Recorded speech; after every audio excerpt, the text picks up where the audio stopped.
Income tax के अंदर एक ऐसा प्रोविजन आया है जिसने सभी को हिला के रखा हुआ है। ये प्रोविजन सभी पर एप्लीकेबल है और सभी के चिंता का विषय बना हुआ है कि हमें जो पेमेंट्स करनी है वो 15 दिन के अंदर करनी है, 45 दिन में करनी है, किस पे लागू है, किस पे लागू नहीं है। और वैसे भी जब कोई चीज एट लार्ज जब एक मशहूर होती है, समझ लो, या एट लार्ज एप्लीकेबल होती है, तो उसकी कुछ अफवाहें भी आनी शुरू हो जाती है। तो इसी के रिगार्डिंग आज हम सिरसा के, जैसे ना हम सभी लोग जो चार्टर्ड अकाउंटेंट्स हैं, हम खुद को अपनी लाइन का शेर समझते हैं, लेकिन हम जो सभी शेर लोग हैं जिनको सवा शेर समझते हैं, हम उनके साथ आज बैठे हैं। मतलब सीए अशोक सिंघल जी, जो इनकम टैक्स में बड़ा अच्छी नॉलेज रखते हैं।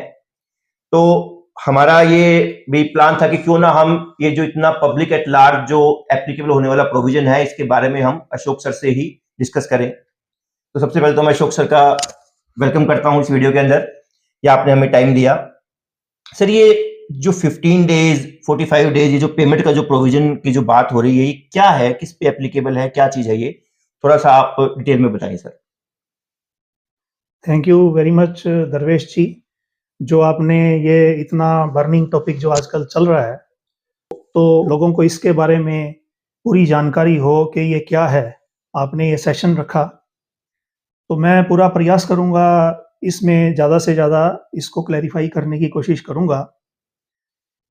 ये जो इनकम टैक्स का नया रूल आया है, फाइनेंस एक्ट 2023 में इनकम टैक्स एक्ट का सेक्शन 43B में H एक सब क्लास ऐड की गई थी। इसके अंतर्गत क्या है कि अगर आप चाहे बिजनेस कर रहे हैं, चाहे आप प्रोफेशन कर रहे हैं, अगर आप किसी सामने वाले व्यक्ति से कोई माल या सर्विस परचेज करते हैं, ठीक है जी, और सामने वाली पार्टी माइक्रो या स्मॉल एंटरप्राइजेस के तौर पे रजिस्टर्ड है, ठीक है जी, तो उसको आपको एक नियत अवधि के अंदर अंदर ही पेमेंट करनी होती है। ठीक है जी। अगर आप उस नियत अवधि के अंदर अंदर पेमेंट नहीं करते हैं, ठीक है जी, और 31 मार्च यानी कि आपका जो क्लोजिंग है, आपका जिस दिन बैलेंस शीट बनती है, हाँ जी, हाँ जी, उस दिन भी वो पेमेंट आउटस्टैंडिंग है और ओवरड्यू पेमेंट है, ठीक है जी, तो उसका आपको इनकम टैक्स में क्लेम नहीं मिलेगा। या दूसरे शब्दों में कहें कि वो एक्सपेंडिचर या वो परचेस आपकी इनकम में ऐड हो जाएगी। ओके ओके, ठीक है जी। इसमें जो व्यक्ति माल, जिससे हम माल खरीद रहे हैं या सर्विस ले रहे हैं, ठीक है जी, वो माइक्रो या स्मॉल एंटरप्राइजेस होना जरूरी है, जरूरी है, ठीक है।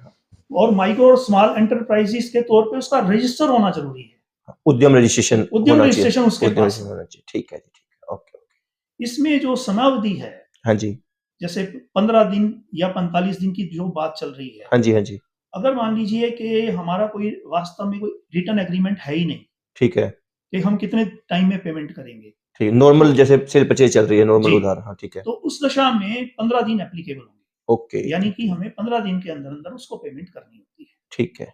और अगर हमारा कोई एग्रीमेंट है, ठीक तो है, मैक्सिमम 45 दिन के अंदर अंदर पेमेंट करनी है। ओके, ये नियम है, ठीक है। अब से इसको हम एक ना एग्जांपल से अगर मैं आपसे क्लैरिफाई कराना चाहूं कि मेरी बैलेंस शीट के अंदर 31 मार्च को 1.5 करोड़ रुपए क्रेडिटर्स हैं, और उसमें से 1 करोड़ रुपए के जो क्रेडिटर वो एमएसएमई में रजिस्टर्ड है, उद्यम वाले हैं, तो क्या वो 1 करोड़ रुपया सारा मेरी इनकम में ऐड हो जाएगा सर? जी बिल्कुल, ओके, इसमें जितना आपका ओवरड्यू पेमेंट है, हाँ जी, एमएसएमई की, ठीक है जी, यानी कि माइक्रो और स्मॉल एंटरप्राइजेस हाँ जी, की हाँ जो जी, ओवरड्यू पेमेंट है 15 दिन या 45 दिन से जिनको ज्यादा हो गए हैं, ठीक है जी, वो सारा अमाउंट आपकी टैक्सेबल इनकम में ऐड हो जाएगा। ओके, और अगले वर्ष हाँ जी, जब आप एक्चुअल में उसकी पेमेंट करेंगे, ठीक है जी, तो अगले वर्ष की इनकम से फिर ठीक है। अगले साल की जब आप रिटर्न फाइल करेंगे, उसमें ये लेस हो जाएगा। मतलब इस साल तो फिर मतलब मेरा मोटर टैक्स 100% क्लियर है कि मुझे देना ही पड़ेगा उसके ऊपर। हाँ, यानी कि आपने अपनी इस साल नहीं प्लानिंग बच के सकता हिसाब मैं। से आपका जो एक्चुअल प्रॉफिट आपका आया है, हाँ जी, वो फिगर आपकी डिस्टर्ब हो डिस्टर्ब जाएगी, हो और जाएगी। वो ये काफी ज्यादा इफेक्ट डाल सकता बहुत है। ज्यादा, बहुत बड़ा इफेक्ट जी। डालेगी सर ये, हाँ ठीक है सर, ठीक है। बिल्कुल। अब इसमें फिर ये भी पॉइंट है सर कि लेट्स सपोज कि मैंने 15 दिन में पेमेंट नहीं की, आज 1 जनवरी है और मैंने उसको पेमेंट कर रहा हूँ 1 महीने बाद, तो क्या ये रूल फिर मेरे पे लागू होगा और वो सारी इनकम इसका मतलब मैं बंद गया कहीं ना कहीं भी, मुझे 15 दिन में ही पेमेंट करनी है, किसी कारण से अगर 20 दिन हो गई तो? सर्वेश जी, ऐसा है कि ये रूल आपको केवल 31 मार्च को ही चेक करना है। ओके। यानी कि आपका साल खत्म होने पर आपकी जो बैलेंस शीट बन रही है हाँ जी, हाँ उस जी। दिन जिनका बाकी है उन्हीं ठीक के है। ऊपर लागू होगा। अगर है। साल के दौरान बीच में अगर लेट हो जाती है पेमेंट, हाँ जी। लेकिन आप 31 मार्च से पहले पहले उसको पेमेंट कर देते हैं, ठीक तो ये है। रूल लागू नहीं होगा। Okay, okay, okay. मतलब या यूं कहिए कि अगर पेमेंट लेट होगी तो जिस टाइम आप पेमेंट कर देते हो उस समय आपको अलाउ हो जाता है। तो इन शॉर्ट जी। आपको 31 मार्च चेक करना है, 31 मार्च को आपके क्रेडिटर बिल्कुल क्लियर होने चाहिए। जी। और अगर मैंने, अब इसी से क्वेश्चन निकलता है कि अगर मैंने 21 मार्च को परचेज करी है, अब 31 तक तो उसके 10 दिन ही पूरे हुए, जी। तो इस केस में क्या होगा सर? इसमें क्योंकि अभी जो ड्यू टाइम था वो पूरा नहीं हुआ, हाँ जी। वो मान लीजिए कि आपका 5 अप्रैल को हाँ, पूरा 5 हुआ। अप्रैल को पूरा होता है, ठीक है। तो अगर आपका 31 मार्च को वो पेमेंट पेंडिंग है, लेकिन उसका टाइम पड़ा है, 5 अप्रैल तक आपको पेमेंट करनी है और आप 5 अप्रैल तक पेमेंट कर देते हैं, ठीक तब है। तो ठीक है। ठीक है जी। लेकिन अगर आप 5 अप्रैल तक भी पेमेंट नहीं करते तो ये भी ओवरड्यू पेमेंट मानी जाएगी और उस ओके। केस में ये भी आपका एड बैक हो जाएगा ठीक है। और ये फिर आपको अगले साल में एक्चुअल पेमेंट बेसिस पे अलाउ होगा। मतलब इस साल तो मेरी इनकम में जुड़ जाएगा, लेकिन अगले साल मैं उतने ही रुपए अपनी इनकम में से लेस भी कर बिल्कुल, सकता हूँ। जी। मतलब पेमेंट होगी तो लेस कर सकता हूँ, अदरवाइज नहीं कर पाऊंगा। ठीक है सर। अब जिस इसमें अब बार-बार आप कह रहे हो कि गुड्स एंड सर्विस, मतलब अगर मैंने सपोज कीजिए कि मिस्टर एक्स हैं, वो एमएसएमई में रजिस्टर्ड हैं और मैंने उनसे 5 लाख रुपए उधार ले लिए और मैं उनको पेमेंट लेट करता हूं, तो क्या वो 5 लाख भी जुड़ जाएंगे? मतलब अनसिक्योर्ड लोन इन शॉर्ट में कहना चाह रहा हूं, किसी से पैसे उधार लिए हैं तो क्या मुझे वो भी चुकाने पड़ेंगे क्या 15 दिन के अंदर अंदर? नहीं दरवेश जी, ये जो रूल है ये केवल जो किसी माल खरीदा हुआ या कोई हमने सर्विसेज ली है उसके अगेंस्ट जो पेमेंट बकाया उसी पे लागू होता है, यानी कि अनसिक्योर्ड लोन के ऊपर ये रूल एप्लीकेबल नहीं है। Okay, okay. अब सर एक सबसे बड़ी जो मेन समझ लो समस्या जो आ रही है, जो डाउट क्रिएट होता है कि एमएसएमई में तो मैन्युफैक्चरर भी रजिस्टर्ड है, ट्रेडर भी है और सर्विस प्रोवाइडर भी है। तो अगर कोई ट्रेडर है उसके ऊपर भी रूल लगेगा? मतलब मैंने किसी से माल लिया है और वो माल जो जिससे लिए वो फैक्ट्री नहीं है, मैन्युफैक्चरर नहीं है, वो कोई दुकानदार था, उससे माल लिया है, तो क्या उसके ऊपर भी रूल लगेगा क्या? अभी मैन्युफैक्चरर, ट्रेडर, सर्विस प्रोवाइडर कौन से लोग कवर है, कौन से लोग कवर नहीं है? आपने बहुत अच्छा क्वेश्चन पूछा। हाँ जी। पहली बात तो मैं आपको थोड़ा सा ये पहले बता दूं कि माइक्रो और स्मॉल एंटरप्राइजेज में कौन से एंटरप्राइजेज आएंगे। ठीक है जी। इसके लिए गवर्नमेंट ने एक टर्नओवर की या प्लांट एंड मशीनरी इन्वेस्टमेंट की एक लिमिट रखी हुई है। ठीक है जी।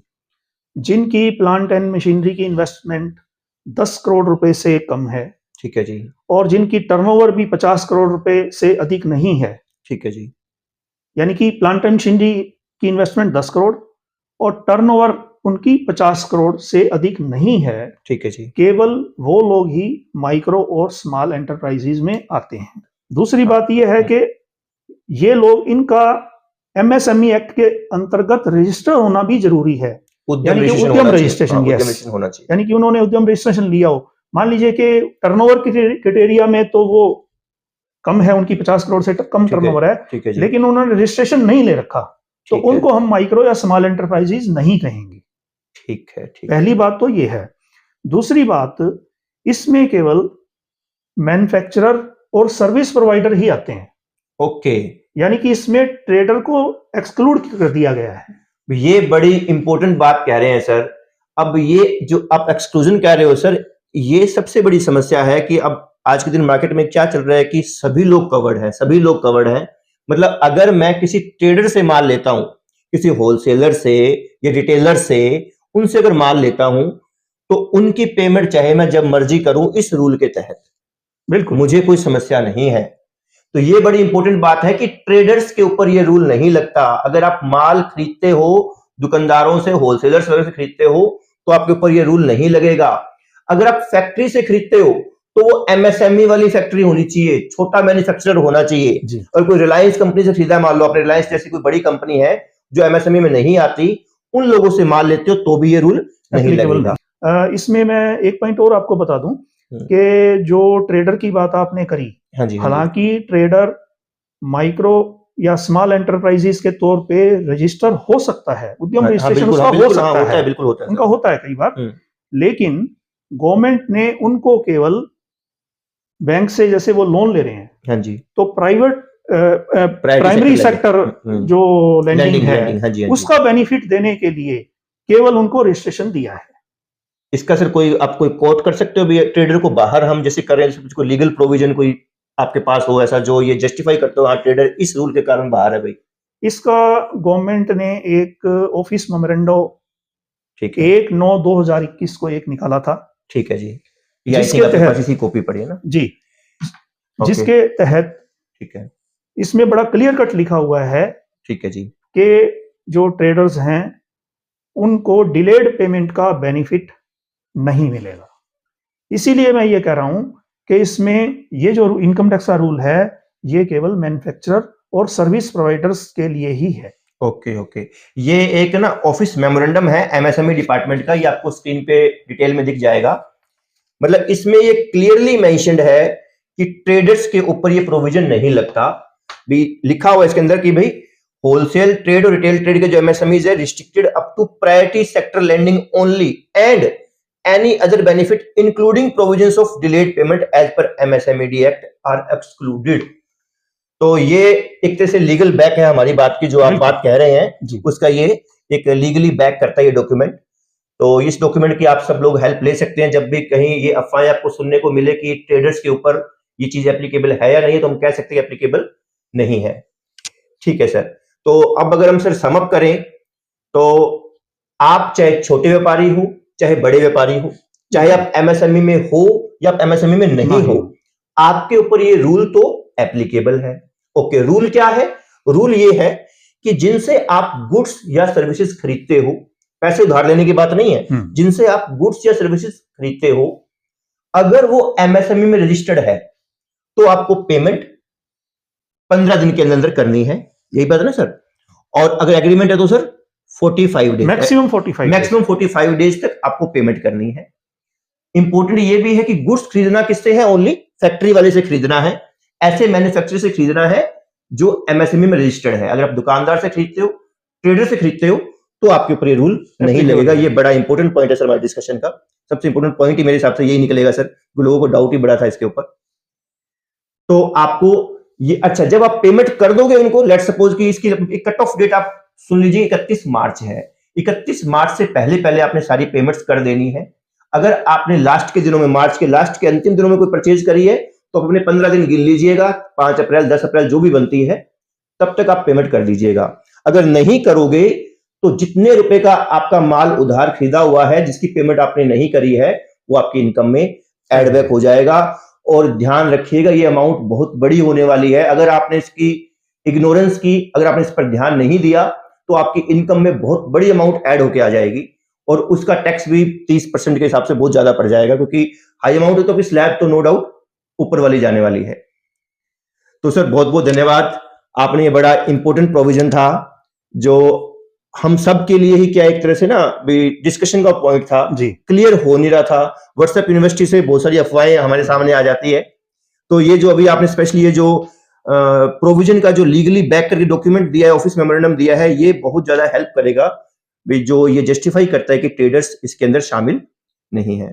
तो थैंक्स अ लॉट सर, बहुत बहुत धन्यवाद आपका। Thank you very much. Thank you very much.